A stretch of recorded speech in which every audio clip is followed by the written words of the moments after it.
Nau mai mai ki tēnei hui. Welcome to the Rotorua Lakes Council, and particularly to the members of the public sitting in the back of the gallery there. Welcome to our councillors and to our staff. We have online Councillor Wang Councillor Waru. Apologies, I can't quite see the names from here. Morena.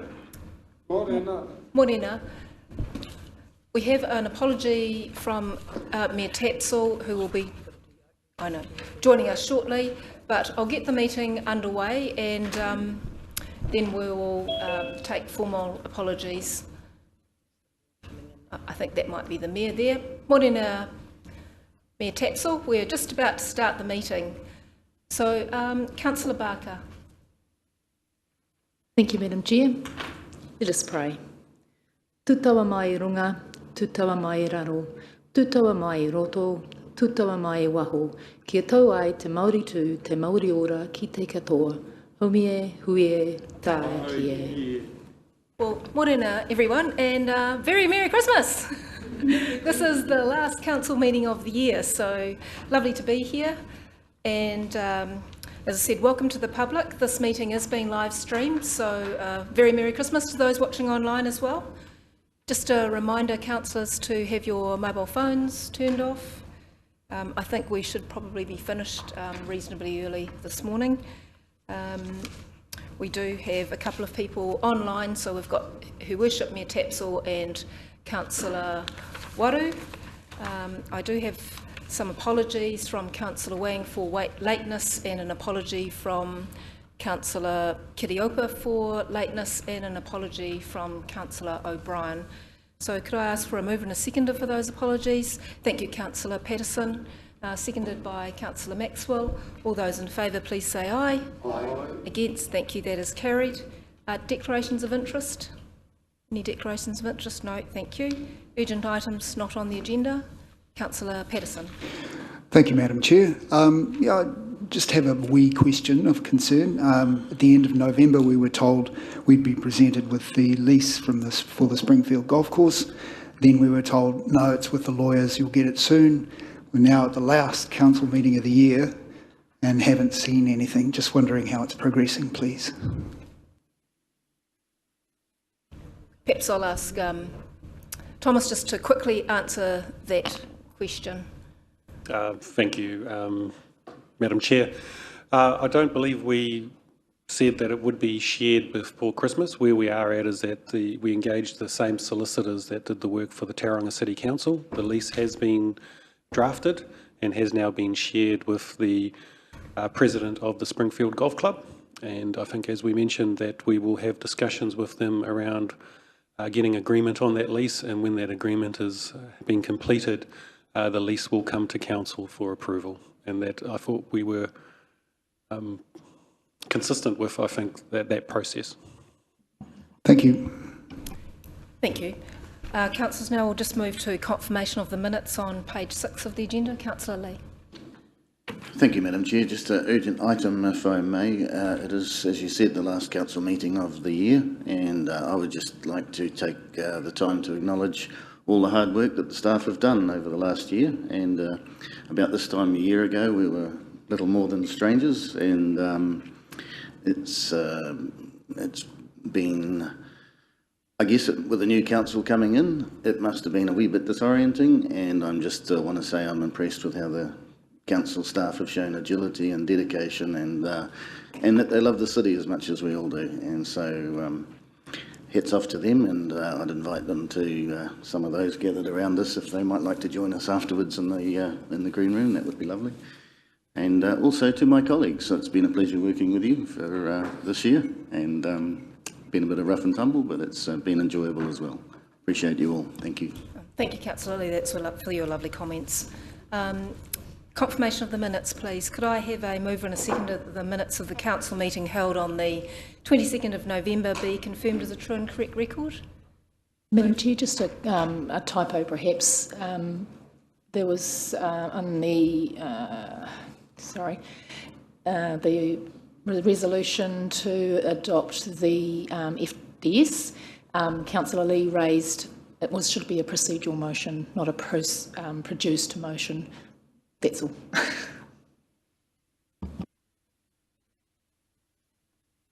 Page 9. That's page 9. So with that amendment, are you happy to move then, Councillor Barker? Thank you. With that amendment seconded. Thank you, Councillor Patterson. No further amendments or corrections. All those in favour, please say aye. Aye. Against, thank you. That is carried. Now, on to our final presentation for the year. I'd like to welcome the former Deputy Mayor, Dave Donaldson, and Ariki Tibble, the CE from Mountain Bike Events Limited, to speak to the presentation.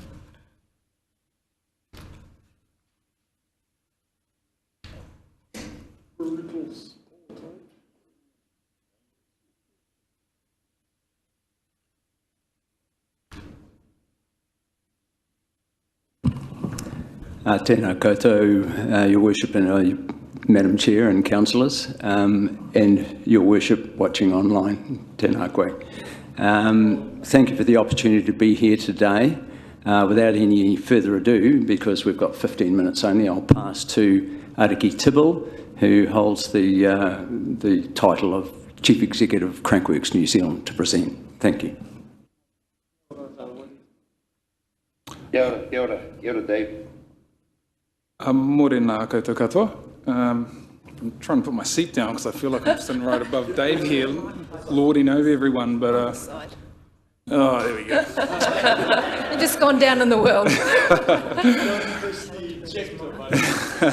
Could you just bring that mic a little bit closer too, so that we can hear you on the live stream? Sure. Thank you. Is that better? We'll kick straight into it, I think. William, if you could please go to the first slide.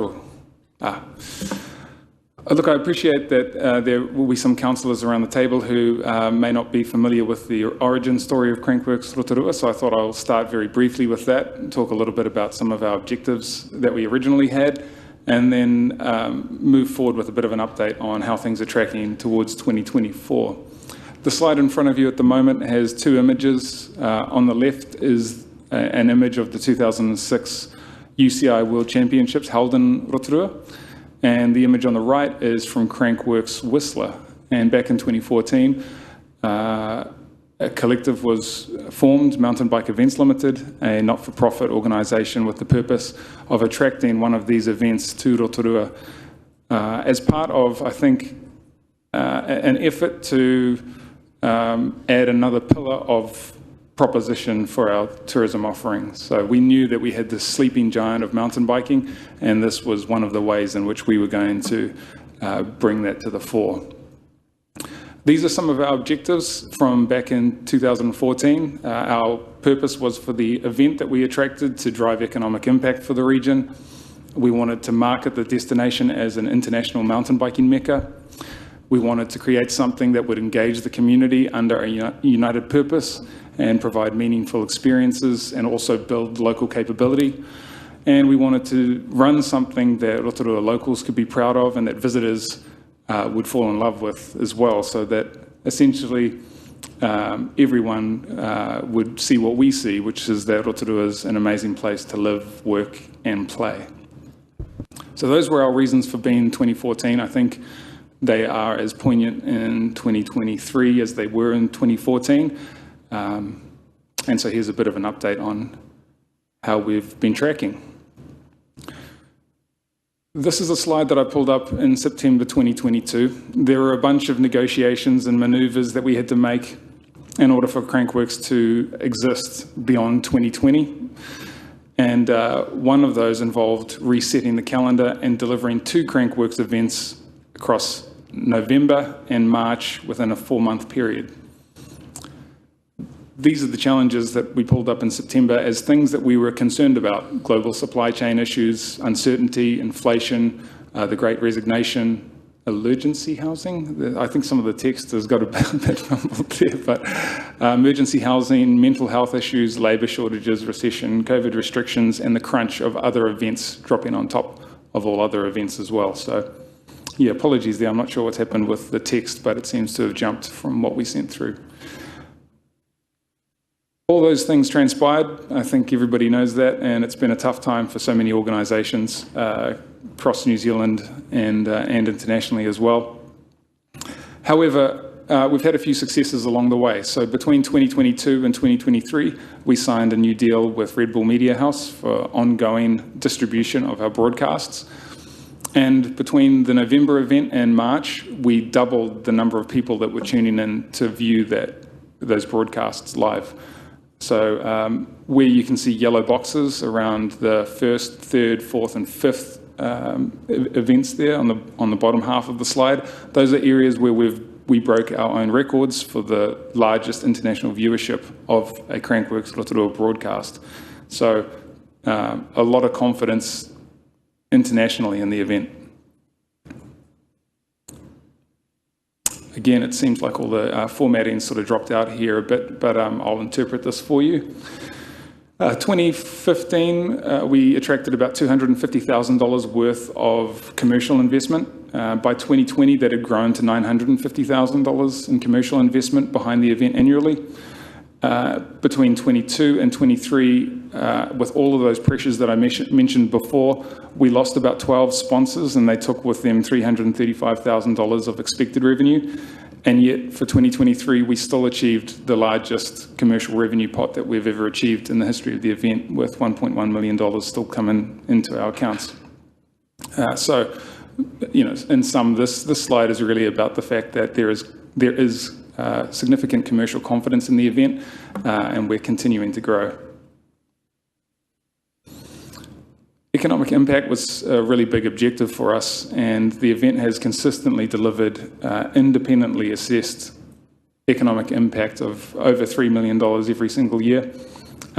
In fact, it's been $34.5 million over the course of the last 9 years, and that is the equivalent of 44 to 60 full-time jobs every year, year on year, for the entire term of the event.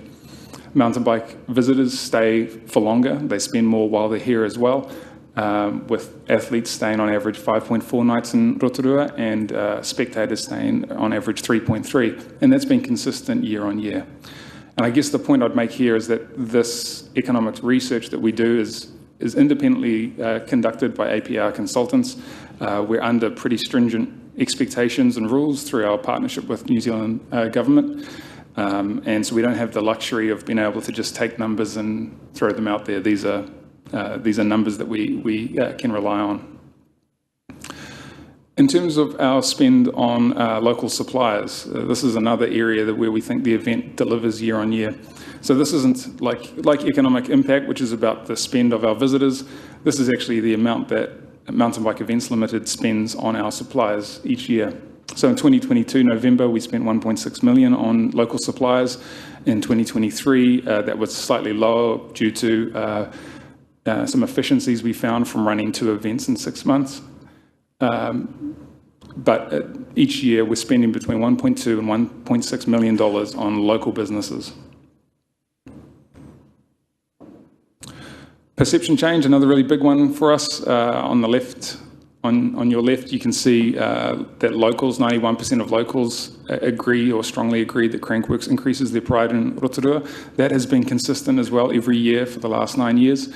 And visitors report that they also feel that Crankworks improves their perception of Rotorua as a place to visit.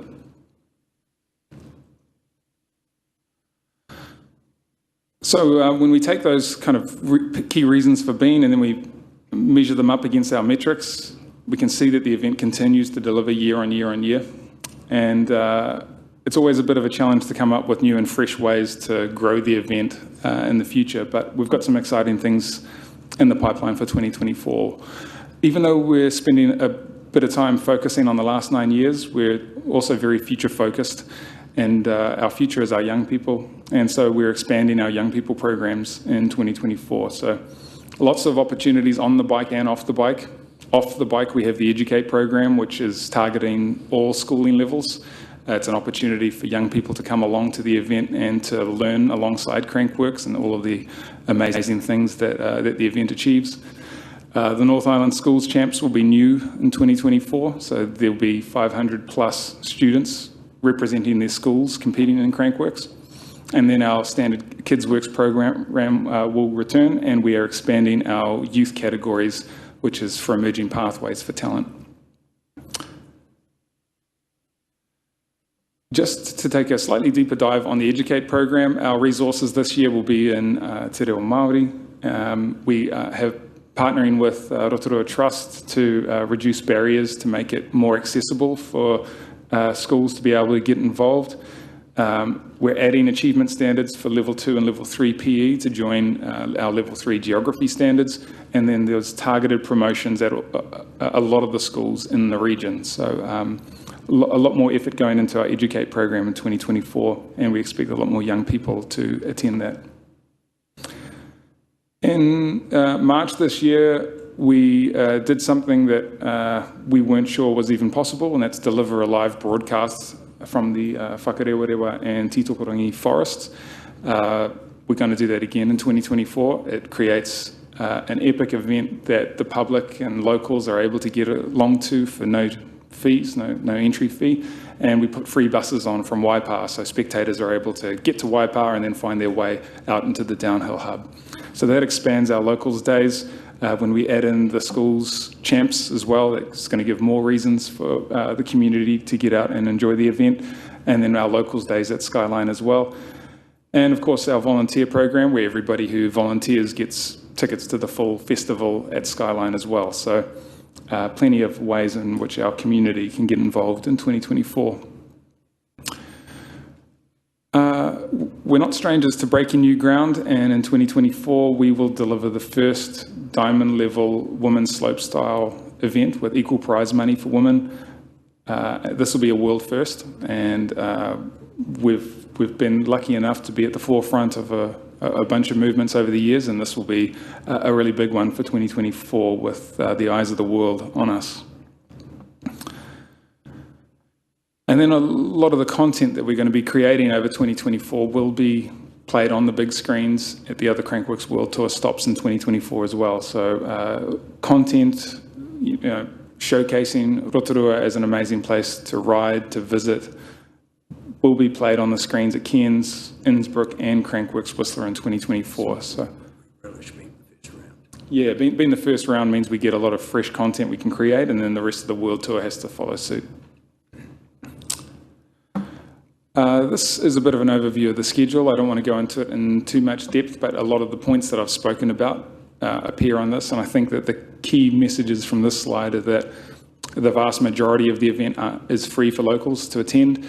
We have the ticketed side of the equation at Skyline, particularly around that Friday, Saturday and Sunday event where some of the marquee events will kick off as well. So a lot of opportunities for locals to get involved, and the expansion of the Educate program as well. We'll see a lot of young people there for the latter part of the festival. So it is our 10-year anniversary next year. It's kind of hard to believe when I think about all the efforts that went into attracting the events in 2014. It's hard to believe that we're here 9 years on, about to celebrate our 10th anniversary. I don't think anybody would have believed that that was possible, but the amount of skills, expertise, experiences that the events have been able to curate for people over that time has been significant. We're in a very unique position. There are no other places on the planet that have delivered this number of live international broadcast events at this scale for this duration, with the exception of Crankworx Whistler. And so we're in very, I think, elite company at a global scale. And I've just got a bit of a video that we've created to celebrate and help us celebrate the 10-year anniversary for 2024.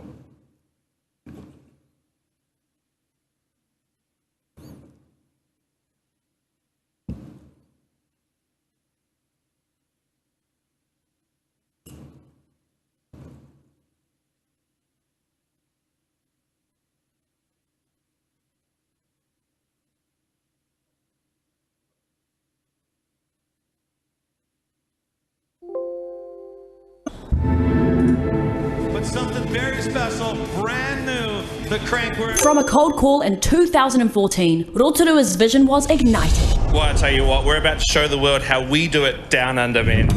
welcome to Rotorua, New Zealand, stop number 1 of the Crankworks World Tour. Crankworks Rotorua, an announcement that changed our community's trajectory. In just 6 months, a dream became reality. Rotorua was on the world stage. Challenges? We faced them head on, adapting, innovating, and delivering. Our not-for-profit organisation has, through strong partnerships, boosted the local economy. We created local jobs, invested in the local businesses, built local capability, and showcased our destination to manuhiri from all over the world.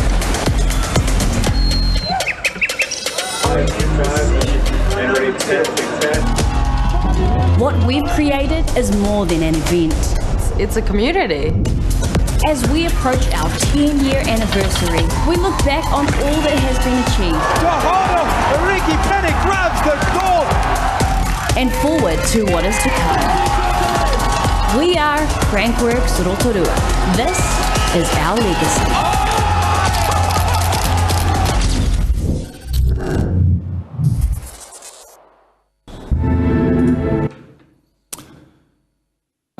In that video, you would have heard the name Tūhoto Ariki Pene. He has been crowned last year the King of Crankworks after first competing in Crankworks Rotorua as a junior in 2016. So kind of exemplary, I think, of the pathways that the event's been able to create and the trajectory it's been able to propel some of our young people on. And so Tūhoto Ariki will be returning to Crankworks Rotorua in 2024 as the reigning king of the Crankworks World Tour, which is a pretty significant achievement. And we're lucky to have his mum, Karen, in the gallery and on our Crankworks delivery team this year as well. So that's all from us. Happy to take any questions. Well, thank you very much, Ariki, and you'll be very pleased to know that we've signed off an event strategy yesterday, which I think you've just delivered on all of the things that we were talking about yesterday, which was to ensure that we drive economic growth. So you can see that through the visitation numbers, the employment and the sponsorship that you've achieved through that. We're trying to build that brand Rotorua and obviously rebuild that reputation. Rebuild is really important for this council to restore us as the #1 tourism destination in the world. So that positive media coverage internationally is really important to us as well. And of course that engaging the community, so well done on that. So with that, questions from councillors? Oh, sorry, Councillor Patterson. Thank you, Madam Chair. Thanks for the great presentation. Awesome. Just one thing I recall in the news, it might have been earlier this year, that the government announced more funding for Crankworks. How long was that for?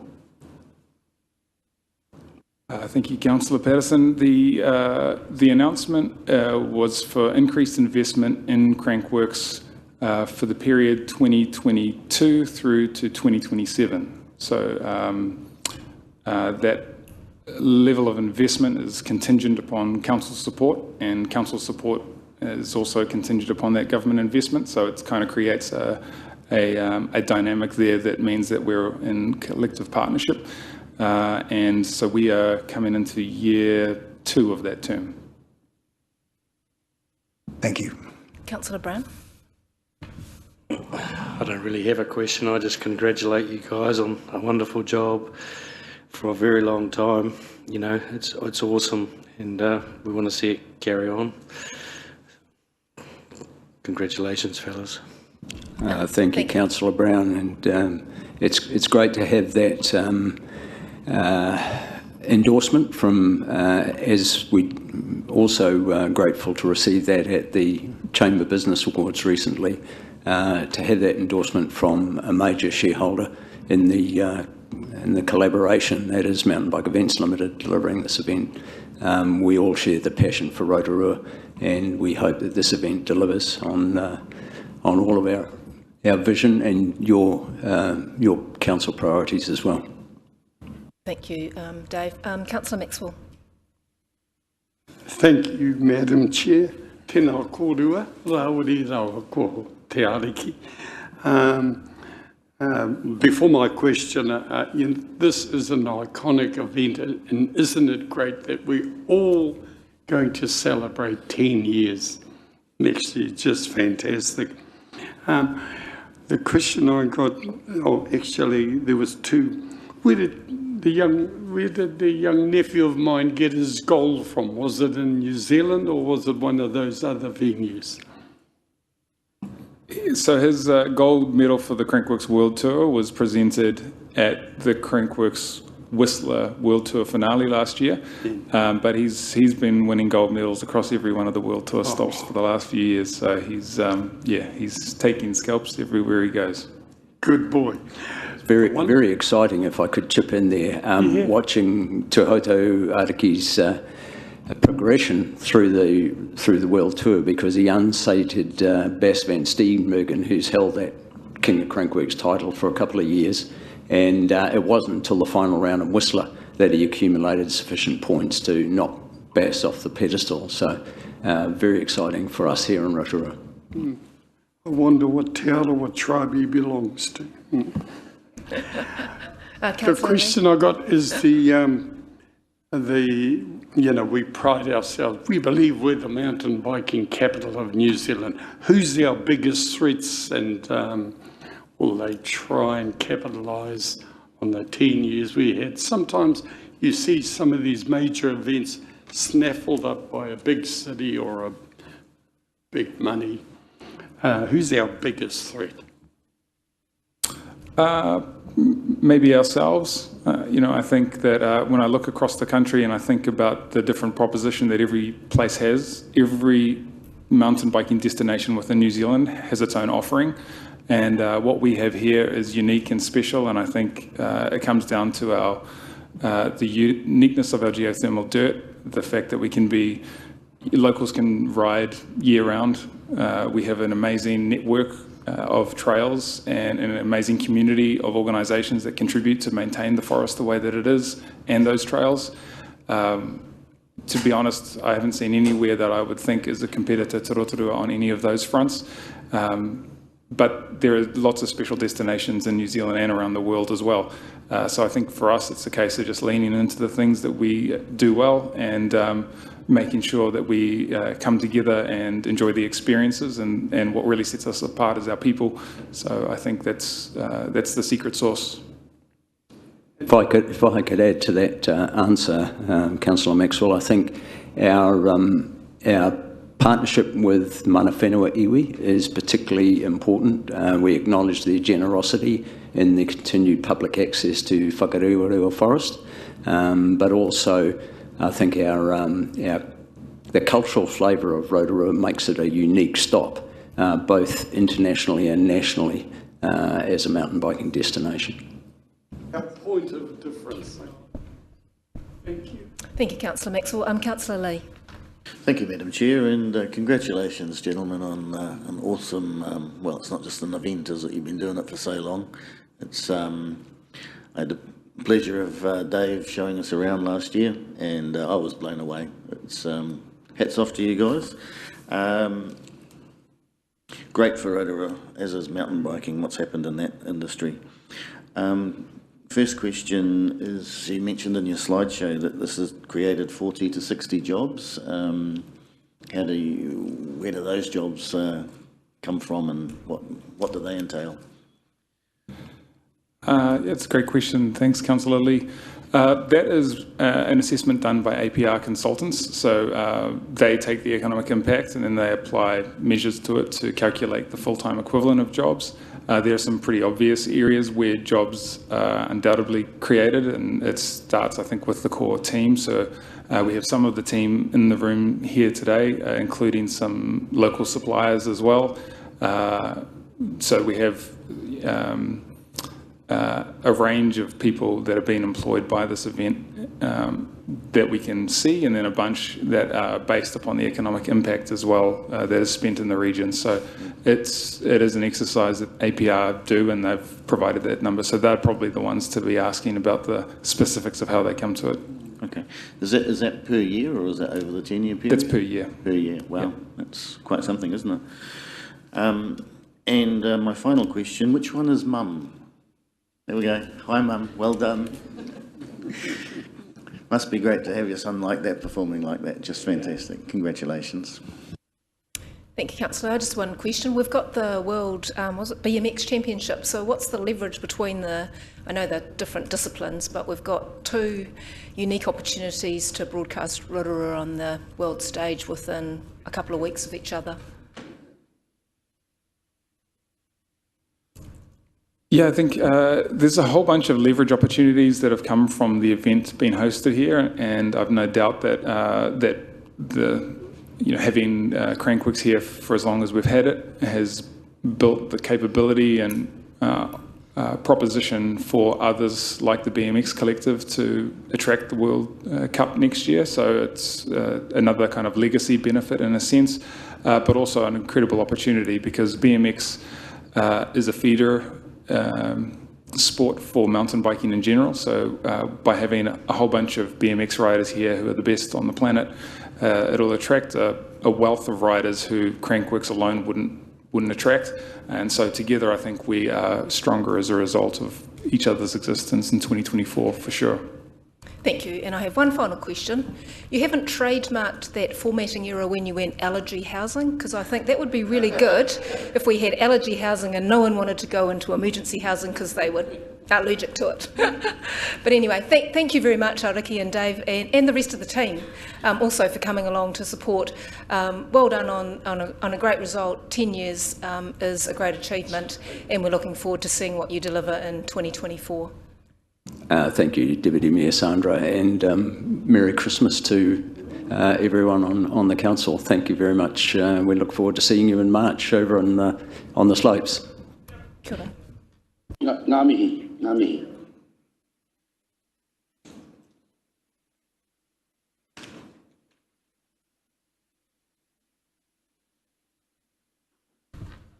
Thank you, councillors, and thank you. We'll just wait for a minute while our guests depart.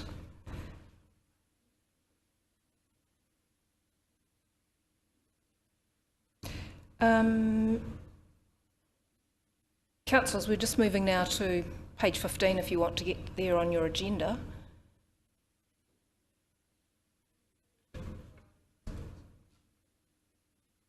This was a paper for the adoption of the Council's annual report for the year ended 30 June 2023. For Councillor Maxwell to return.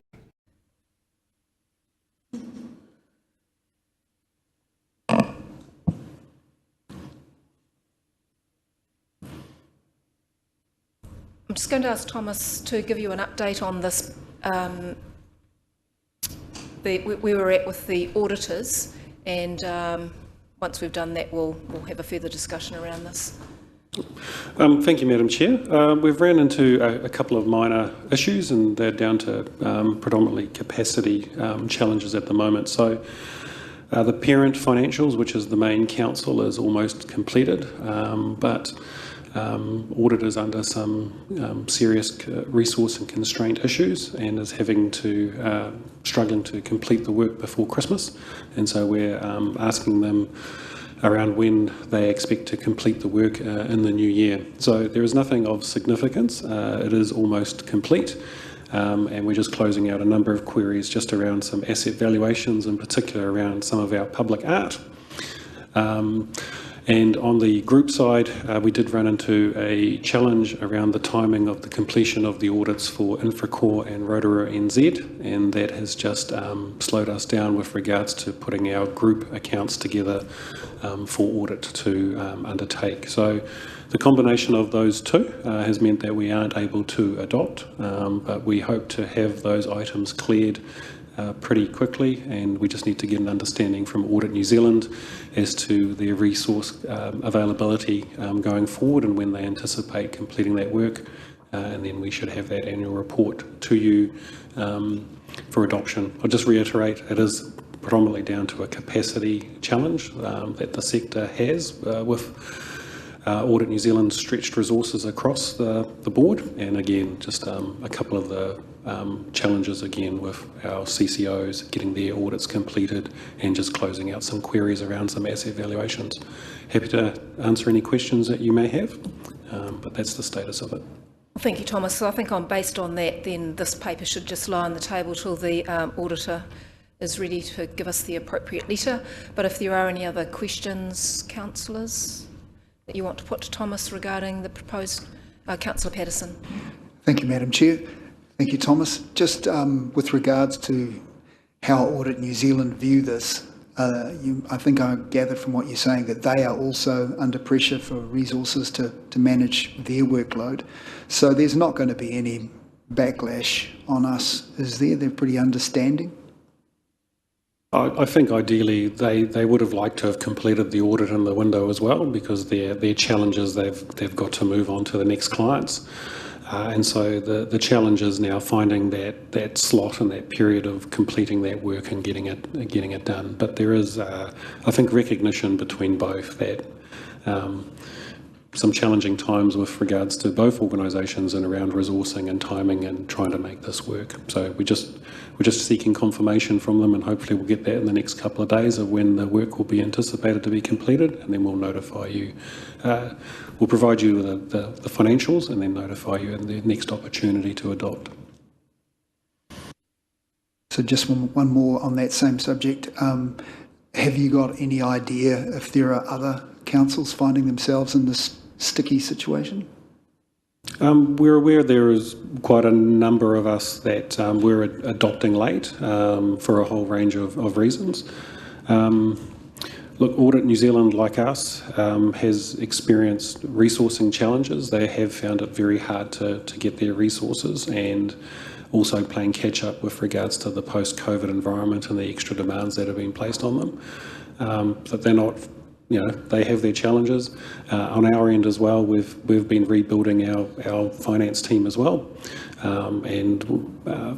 For us on our end, the timing and the issue around the Infracore and the Rotorua audits hasn't been helpful, and it has hindered us as well. So a little bit of pain on both sides, I think, has contributed.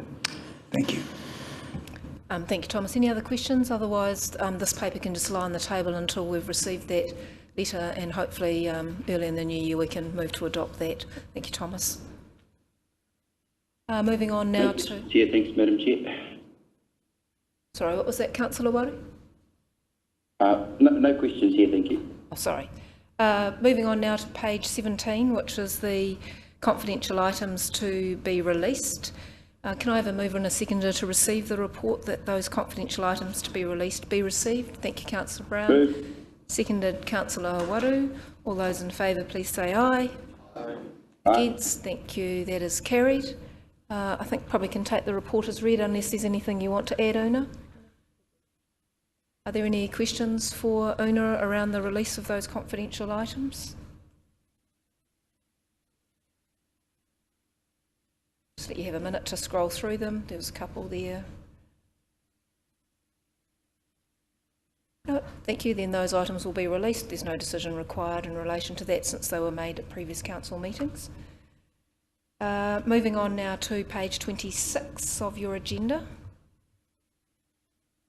Sorry, Madam Chair, did you say 26? Page 26. The business case for the Mayor's attendance at the NRL All-Stars game on the 15th and 16th of February 2024. Can I ask for a mover and a seconder to receive the report? Thank you, Councillor Patterson. Seconded, Councillor Maxwell. All those in favour, please say aye. Aye. Against? Aye. Thank you, that is carried. Una, over to you to... Oh, sorry, is it Mayor Tapsell, are you going to speak to the report or? Yes, shall I do that now? Yes, please. Thank you, and my apologies everyone, I'm not well enough to be there in person yet, but just to provide a brief overview of this, I'll take the report mostly as read. I think it speaks for itself really, but I've had the pleasure of being invited to the next NRL All-Star Games. So just to reflect back in February this year, we hosted the NRL Indigenous All-Stars game. This was the first time that the games have ever been played outside of Australia and the first time it's ever been held in New Zealand. So it was a huge privilege for us in Rotorua to be able to host this hugely significant rugby league game. Another significance of that is within the Indigenous cultures of the Indigenous and Torres Strait Australians, they are the oldest Indigenous culture in the world. We here in New Zealand, our Māori culture, we are the youngest Indigenous culture in the world.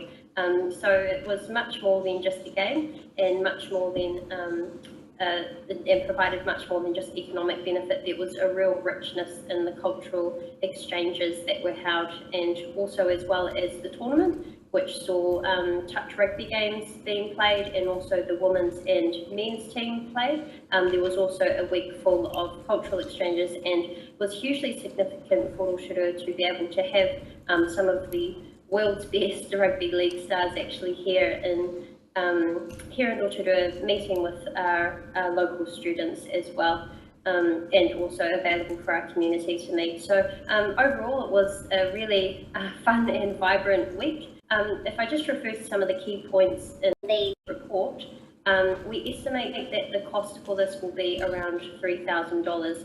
So the purpose of bringing this report to Council is that in line with our international travel policy, we do need this to be approved by Council to cover the cost of flight and accommodation for myself to attend the NRL All-Stars event in Townsville, Australia, which I do hear is incredibly hot around that time, so it will be very different to what we're used to here in Rotorua.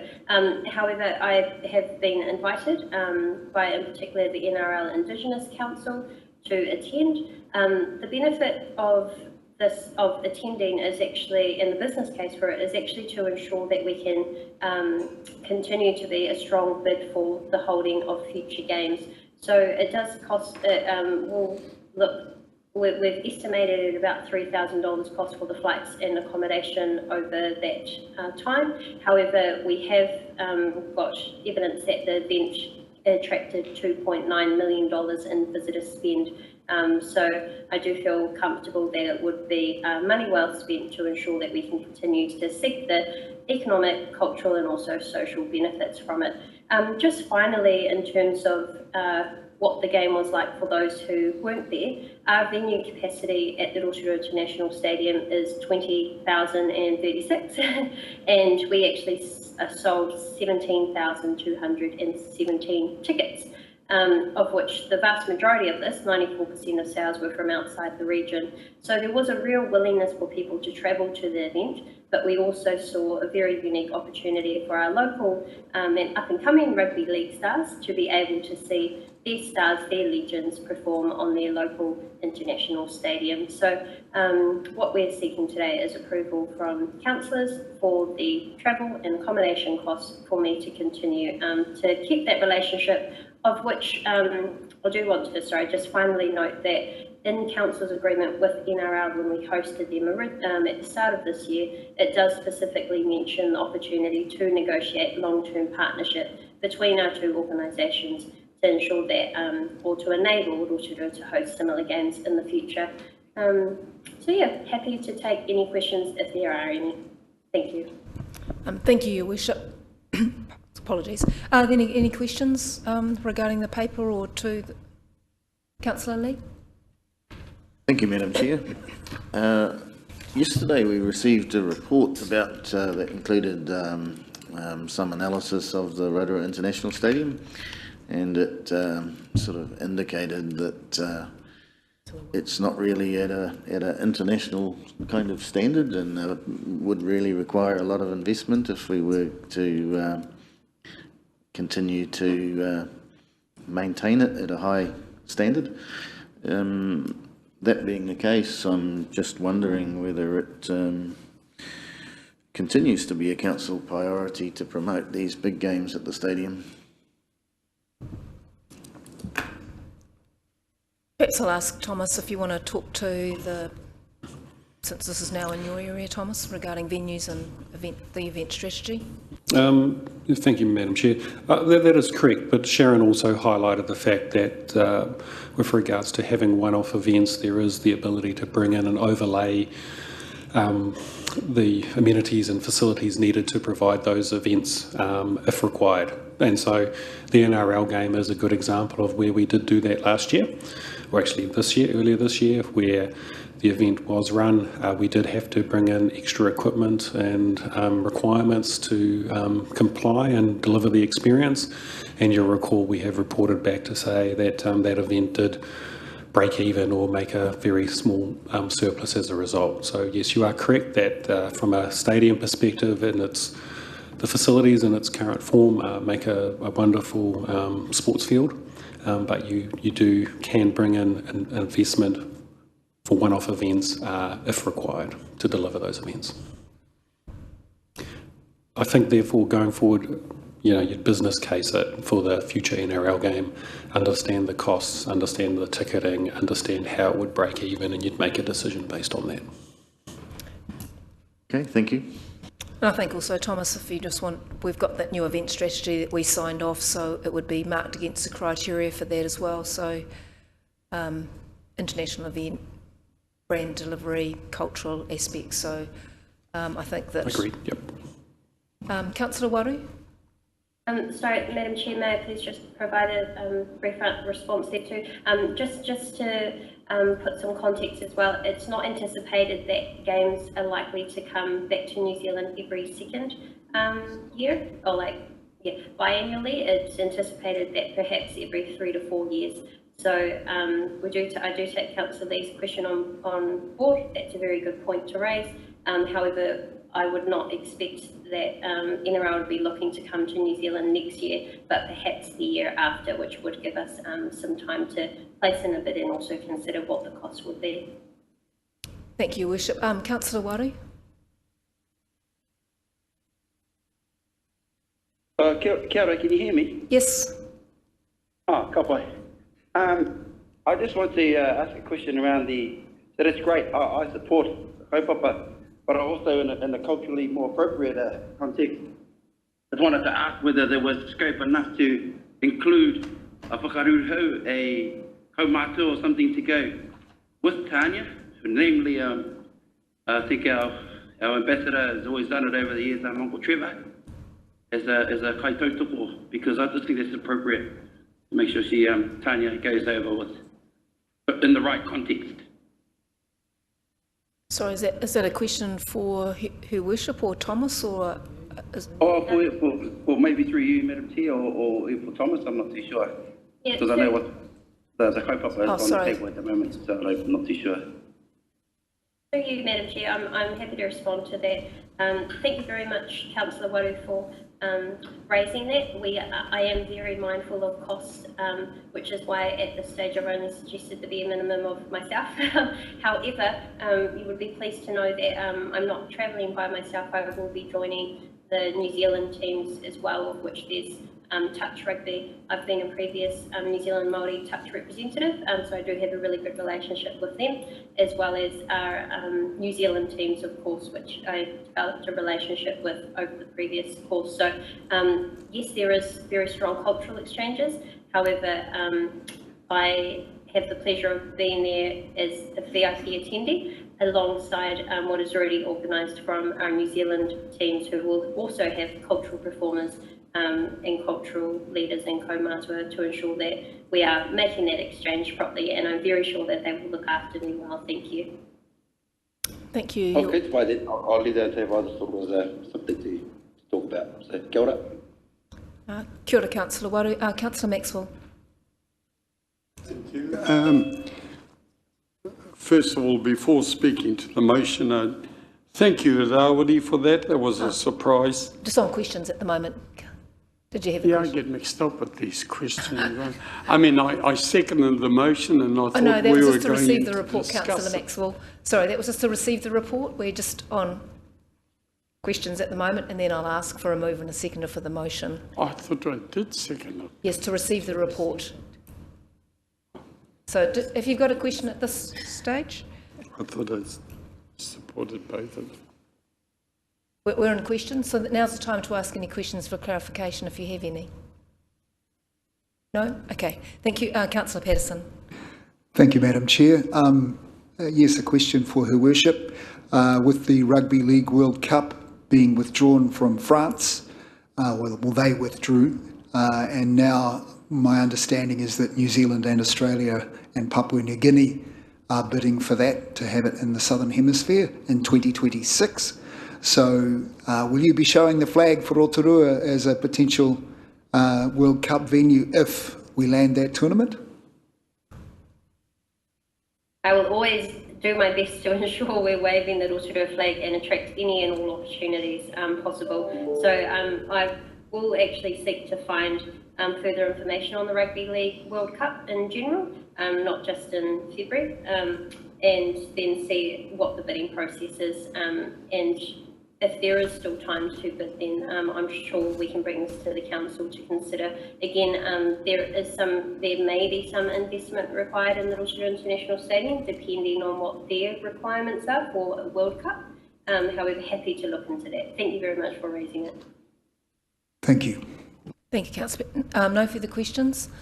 So now I'm going to put a motion on the table that the council approve the cost of flights and accommodation for Mayor Tapsell to attend the NRL All-Stars event in Townsville, Australia. Are you seeking that you wish to move that motion? Thank you. So it's moved by Councillor Maxwell, it's seconded by Councillor Patterson. Now I'll invite a round of discussion. So Councillor Maxwell, if you wish to speak now to the motion, you're free to do so. Thank you very much. Now, I'm very pleased that the NRL, I think this has been groundbreaking because of what Rotorua did the beginning of this year. Not just the week of the, not the day of the game, but the week leading from the Pohiri at Tamatekapua right through till the end. And that they were here, and the Indigenous and the culture and everything.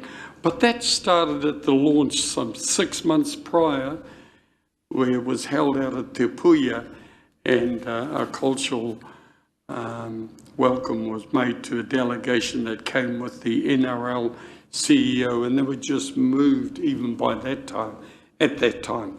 So I definitely support the both motions there. Number two, a promotion, and thank you, Rawiri, for the thoughts you put forward, but kei te pai, kaore au e haere ki tērā. For me, I wouldn't have been available either because I'm going to Bangkok for a cultural presentation in Bangkok around that time. But what I do want to say is that what I'm pleased is that they have invited our mayor and to go with the New Zealand team and to have the lead up to it in Cairns. Looking to the future, just some of the rugby league colleagues that I know that are involved in this area, we are up against it, so don't worry. It's going to be hard to get it in Rotorua again, although we will be on the radar because Auckland will be pushing hard for it, seeing the success that was here. And pleasingly, I don't think Hamilton will get another shot at it because there was an Australian-New Zealand rugby league game only last month held in Hamilton, and the attendance and the crowd was poor, and it wasn't as great a build-up as we had here. So we'd be in the running, but Auckland would be putting their hand up strongly for it. So for me, no, definitely support with that. And I'm sure Thomas will realise now we do have Pūtea in the kitty already. We've done 4 or 5 delegations already. So some months back we were in the land of zero, but we do have Pūtea now to support this and enjoy it over there, Madam Mayor. Enjoy. Kia ora. Thank you, Councillor Maxwell. Councillor Patterson. Thank you, Madam Chair, and I talk all your comments, Councillor Maxwell, and it's a no-brainer for me. I think this is, we've shown our true colours with what we did here in February. We've shown that we be on the world stage and foot it with the best. And in fact, I think portions, the feedback from the NRL themselves showed that we did do it better than what they expected. So that's always good to overachieve. And as far as securing future games for us, I can't think of a better representative than our Mayor. I have every confidence she'll be able to get that contract signed on the dotted line, and we can look forward to an exciting few years ahead with more rugby league matches here.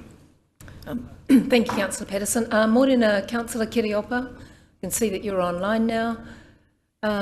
Councillor Waru, you had your hand up, or was that from before? Oh, no, I did it, but Councillor Patterson has already said what I was going to say, so I tautoko the kaupapa. But I will say, just in the event that our mayor, something could happen, things happen, that we have someone to take her place or to represent appropriately, just in case something happens. So that's what I say, but yes, tautoko te kaupapa, and apologies to Councillor Maxwell or Trev. I know I laid that one on you without you even knowing, so kei te pai. I still believe that kaupapa is tika, and let's move. Ngā mihi. Thank you, Councillor Waru. If there's anyone against the motion, if not, I'm going to put the motion now. All those in favour, please say aye. Aye. Against, thank you, that is carried. Thank you, councillors. Moving now, Councillor, sorry, Your Worship, did you have your hand up, or was that from before? Yeah. Sorry, I just wish to note that I abstained from voting, and also wish to support my colleagues for allowing me to continue to advocate for Rotorua to attract these significant international events. And apologies, I should have raised it before, but thank you very much, Councillor Maxwell, for noting it. This will not be paid by ratepayers. We do try with our international delegations to pay it out of money that we collect through other international delegations visiting us here in Rotorua. So there is an international delegation fund that we've used for this, not just seeking it straight out of ratepayers' money. Thank you. Thank you for that, Your Worship. Moving to page 31, councillors, this is the progress reports for corporate services. Can I have a move and a seconder to receive the report? Thank you, Councillor Barker. Seconded, Councillor Lee. Aye. All those in favour, please say aye. Aye. Against, thank you. Aye. Carried. Thomas. Thank you, Madam Chair. I'm just happy to take any questions that the members may have. Okay, so we're on page 31 to 39 of the report. I'll just give you a minute to scroll through if you've got any questions for Thomas.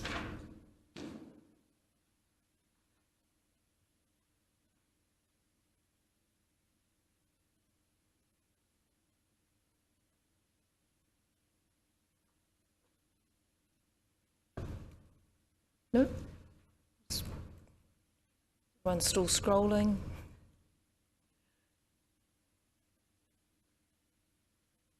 Looks like you're going to get an early Christmas present. No questions for Thomas. Thank you, and Merry Christmas, Your Deputy Worship. Thank you, Thomas. We'll move now then to the progress report for corporate planning and governance. On page 40 of the agenda, can I have a mover and a seconder to receive the report? Moved, Councillor. Thank you, Councillor Waru. Seconded by Councillor Barker. All those in favour, please say aye. Aye. Against? Thank you. That is carried. Una, do you wish to overview your report, or I'm going to take that report as read as well? So page 40 to 46.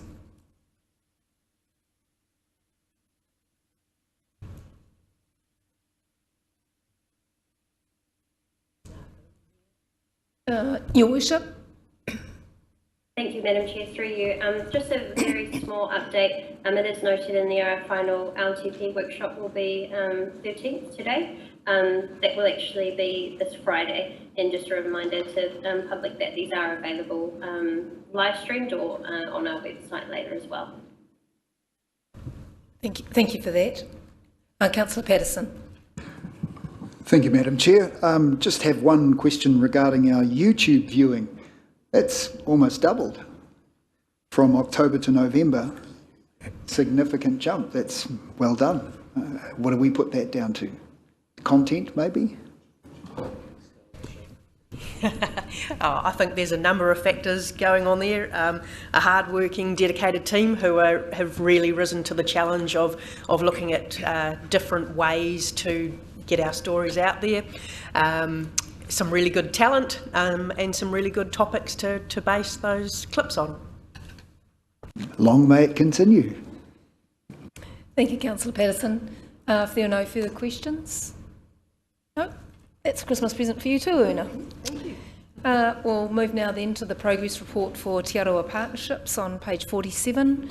Can I have a move and a seconder to receive the report? Thank you, Councillor Barker, seconded by Councillor Patterson. All those in favour, please say aye. Against? Aye. Thank you, that is carried. Gina, did you want to overview your report? I'll take the report as read, Madam Chair, but if there are any questions, I welcome those. Okay, councillors, that's page 47 to 49. Yes. Councillor Maxwell. On the page 47, Ohinamutu Strategy Road designation, good to see progress happening there. Is there a rough indication when, now that I think the lakefront is almost completed, Komutu, when that in the Ohinamutu village will be worked on? Thank you, Gina. Yeah, so just in terms of background, when the lakefront development was first developed, there was a lot of engagement with neighbours, with commercial operators in that area. So through all of the engagement with Ohinamutu in particular, the request was that people didn't want tourists being directed into the village. There was certainly an appreciation that people will come there and they're welcomed and they are looked after, but the desire was not for the design to intentionally direct people that way. And so what you'll see when you're down at the lakefront is that at the Ohinamutu end, there's not sort of any encouragement to bring people in. Instead, all of the foot traffic is directed away from the village and towards the jetties, the commercial operators, the playground, and towards the eastern side of the reserve. Now, there's nothing, there's no barrier to prevent people from going through, but it wasn't an encouragement. So that was agreed with the Ohinamutu at the time. Alongside that, we also provided funding for the development of a development plan, which is in final draft, and we're working with the group responsible for the plan, Te Mana Tōpū Haukāinga Ohinamutu, to have that presented and signed off on by the people in the village themselves. So at the moment it's still in final draft form, and we're hoping that the village will approve that at some stage. Having said that, we did use the plan to support applications for additional funding. So when there was additional Crown funding during the COVID years for projects, we weren't successful in obtaining funding for that, but we'll continue to try to support the village to obtain funding to implement the plan. Kia ora, Gina. Councillor Barker. Thank you, Madam Chair. Thanks for the report, Gina. I see on page 49 that we are part of a research project with Rotorua developing bilingual cities across New Zealand. And I just wanted to know a little bit more about that. Maybe some of the other cities are involved and what part we're playing in that research, if possible. I'm not personally directly involved in that, so I couldn't name the particular cities, but we can circulate that after the meeting. Thank you. Councillor Lee. Thank you, Madam Chair. Just one question about the noho marae. Is that a compulsory requirement for staff, or is it optional? Okay, thank you. Gina, I just have one question. I just wondered if you could update the councillors around where we're at with the draft of the partnership agreement between the council and Tato Aotearoa. Yes, so we're still meeting regularly with the facilitator and with Te Tatau. The facilitator was hoping to have an update report prepared for this meeting, but we haven't quite got there with the update, but likely to have an update and presentation early in the new year. but that needs to be finalised before it can be distributed and circulated. We may look to do a workshop at some stage in the new year to work through some of the suggestions to strengthen and improve the partnership agreement. But otherwise, the progress is very constructive. The facilitator has been really helpful in keeping us focused on pragmatic things that we can do to strengthen the partnership agreement, but in the knowledge that any changes need to be, or any updates need to be approved by the council and also by the trustees of Te Tatau. Thank you, Gina. Councillor Patterson. Thank you, Madam Chair. Just going back to the Ohinemutu plan, I recall a number of occasions Councillor Kiriopa has raised concerns about the safety aspects and also people wandering into people's backyards unintentionally, just purely because they don't know how the kaupapa of that place. So has there been any planning thought into improving safety around NAFA signage to just warn people that these areas are dangerous to their health, but also to direct them to the wonderful places like St. Faith's and Tamatakapua, rather than just random people in people's backyards?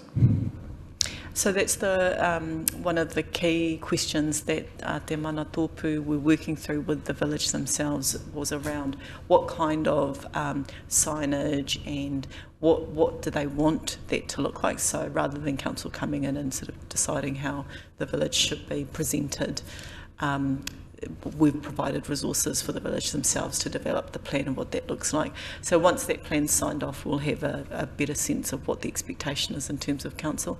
Separately, we are in discussions with the marae, particularly the first marae as you come from the lakefront, Tamatakapua, Te Papaiuru.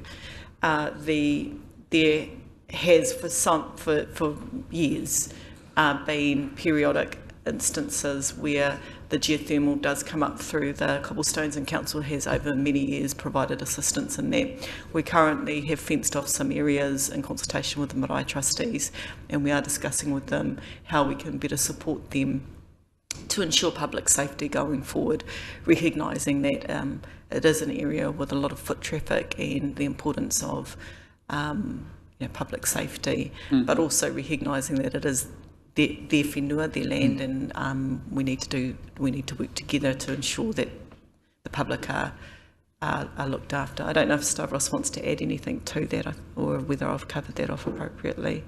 Kapai. Kapai, thank you. Thank you. Are there any... Sorry, councillors, are there any further questions on this part of the paper? No? Thank you very much then, Gina. Just got a resolution now to move into public excluded. There's one item for consideration, which is the confidential minutes of the previous council meeting held on the 22nd of November 2023. The reasons are to protect the privacy of natural persons, including that of deceased natural persons, protect information where making available of the information would be likely reasonably to prejudice the commercial position of the person, and 3, to enable any local authority holding information to carry on without prejudice or disadvantage negotiations, including commercial and industrial negotiations. Can I have a mover and a seconder to move into public excluded? Thank you, Councillor Brown. Seconded, Councillor Barker. All those in favour, please say aye. Aye. Thank you, that is carried. Just wait for the live